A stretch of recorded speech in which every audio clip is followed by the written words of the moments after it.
This channel does not promote any violent, harmful, or illegal activities. All content provided by this channel is meant for an educational purpose only. দেখছেন টিভি9 বাংলা, আপনাদের সঙ্গে রয়েছে আমি মধুকল্পিতা। আর এই মুহূর্তে আমাদের যেদিকে নজর রাখতে হবে, হরিয়ানায় বাংলাদেশি সন্দেহে গ্রেফতার মালদার 7 শ্রমিক। ডিটেনশন ক্যাম্পে রেখে পুলিশের বিরুদ্ধে অত্যাচারের অভিযোগ, নথি দেখানো সত্ত্বেও ছাড়েনি হরিয়ানা পুলিশ, অভিযোগ পরিবারের। আরও একবার জানাই আপনাদেরকে হরিয়ানার ছবি।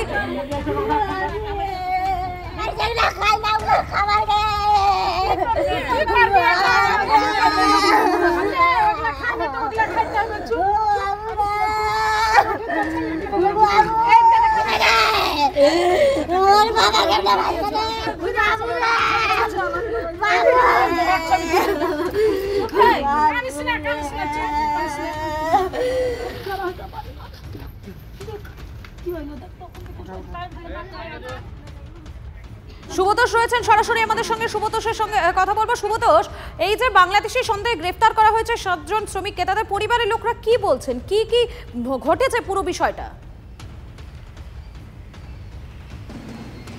দেখো, তারা অভিযোগ করছেন তাদেরকে বাংলাদেশি সন্দেহে আটক করা হয়েছে। শুধু আটক করা নয়, আটক করলেও ভুল বলা হবে, গ্রেপ্তার করা হয়েছে এবং তাদেরকে ডিটেনশন ক্যাম্পে পর্যন্ত পাঠিয়ে দিয়ে দেওয়া হয়েছে। শুধু তাই নয়, পরিবারের অভিযোগ করছেন যে সেখানে তাদেরকে ওপর নির্যাতন করা হয়েছে।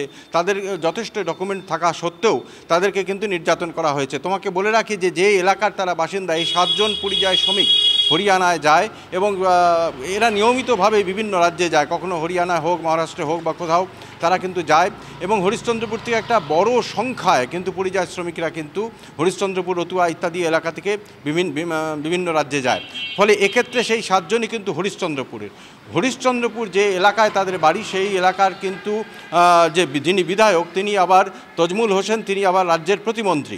ইতিমধ্যেই তিনি বলেছেন যে এই পুরো বিষয়টা নিয়ে মুখ্যমন্ত্রীর সঙ্গে সরাসরি কথা বলবেন, কারণ নিয়মিতভাবে শুধু তার এলাকা নয়, তার বিধানসভা কেন্দ্রই নয়, আশেপাশের বিভিন্ন বিধানসভা কেন্দ্রগুলোতেও কিন্তু এই একই রকম অভিযোগ উঠছে।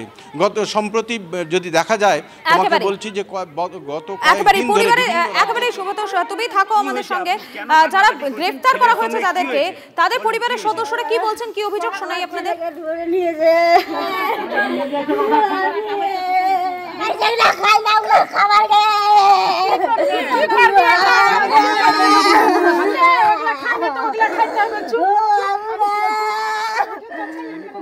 আমাদের ছেলে পিলে গেছে বিদেশে খাটতে গিয়ে এবার কাম করে আসছিল, রুমে এসে বসেছে, এর মধ্যে এসে বাংলা কথা বলছিল না কি বলছিল জানি না।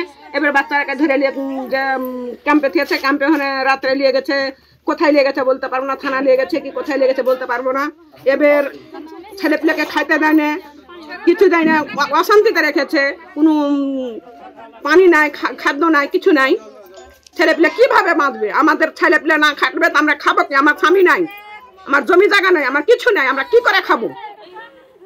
আপনাদের শোনালাম তারা ঠিক কি বলছেন, তাদের কি অভিযোগ, সেই অভিযোগ আপনাদের শোনালাম এবং এই বিষয়ে স্থানীয় বিজেপি নেতৃত্ব কি বলছেন শোনাবো এবং এর পাশাপাশি দিলীপ ঘোষের বক্তব্য শোনাবো আপনাদের।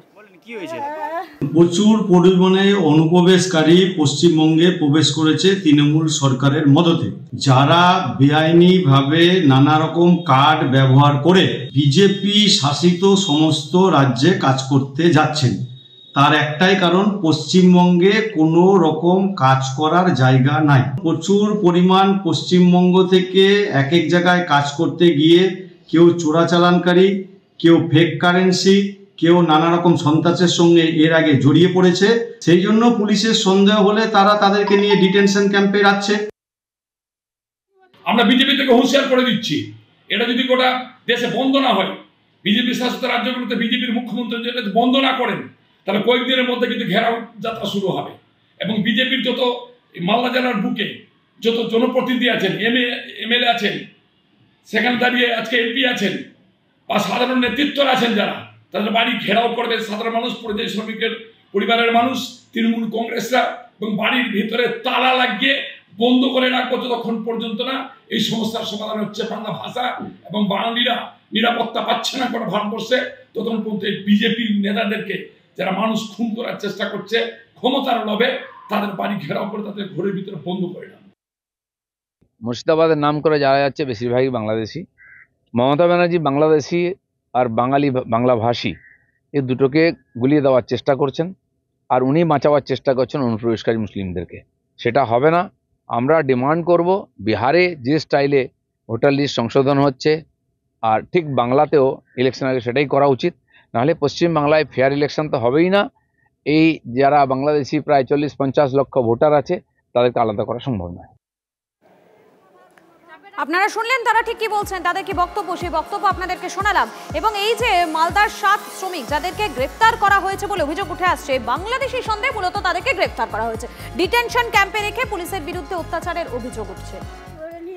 পরিবারের সদস্যরা তারা রীতিমতো